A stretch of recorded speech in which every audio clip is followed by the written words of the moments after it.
Shopify discount limits are per customer, not total uses.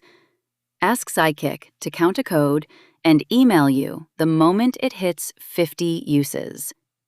It drafts a flow that checks the code, counts matching orders, and sends an alert. Open the draft in Shopify Flow and walk through each step. It starts when an order is created. No extra trigger setup is required. The first condition checks that the order used your discount code. Then Flow fetches every order that used that same code.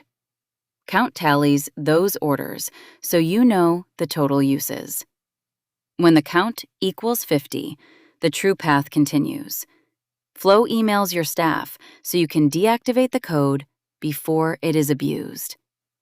Swap in your real code and email first. Review the workflow, then turn it on.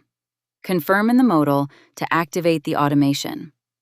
Once active, you get an alert the moment the code hits 50 uses.